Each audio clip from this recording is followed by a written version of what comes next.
Hawa ni wana Dar es Salaam pamoja na Bagamoyo wakiwa katika mlima huu wa Rita katika maadhimisho haya leo. Wapo hapa wakishika maua mbalimbali kwa ajili ya kuyauza, lakini pia kwa ajili ya kuitegemeza hiki kituo hiki cha hija. Haya maua yanatumika kwa ajili ya kuuza elfu moja, lakini hela kwa ajili ya lengo ya kujenga groto la Mtakatifu Rita wa Kashia ambalo litatumika na wana mahujaji wote ambapo wanaokuja hapa. Basi na pekee hawa wana Dar es Salaam na Bagamoyo wako hapa na maua wametulia vyema kabisa hapa. Makundi yafuatayo yajiandae kwa ajili ya zawadi hapa. Wako hapa jimbo la Ulenge, jimbo la Shinyanga. Hiyo ndo Dar es Salaam. Dar es Salaam yetu hii tumetangazana na wazee wetu hapa muhimu sana kwenye kanisa. Wazee ni kanisa. Tuko na wazee wetu katika kanisa. Huyu ni mwanalita kutoka wapi? Makongo Juu. Makongo Juu. Kwa kwanza tuanze na jimbo la Ulenge. Naomba tuokoe muda. Naomba hongera sana. Tunataka muunganishe ili mtumie matokeo. Faza Masenge, tunaye muumini mwenzako wako hapa ambaye ni mwanalita, amekuja na yeye kushiriki maadhimisho haya na leo hii tuko naye. Hongera sana. Unaitwa mama nani?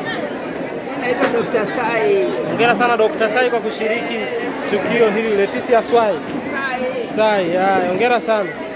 Haya. Muunganishe.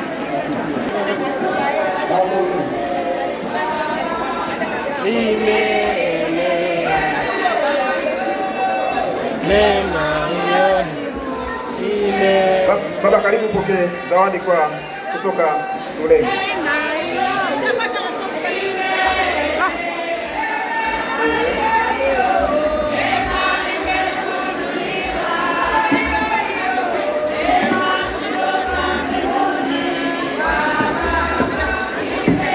Jimbo la Dodoma tujiandae. Moja na pia hapa tumeona kwa kuna wageni wengi sana. Na maharage kilo 10 na shilingi laki. Naomba kukabidhi.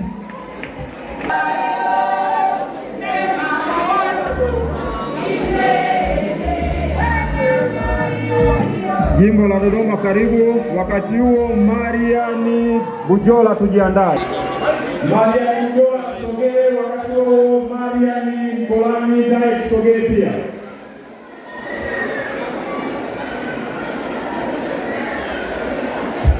Mtakatifu Rita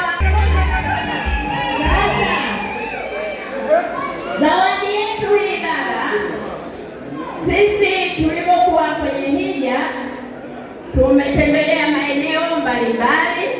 Tulienda jimbo la Bukoba, tukaenda kwenye parokia ya Mimi.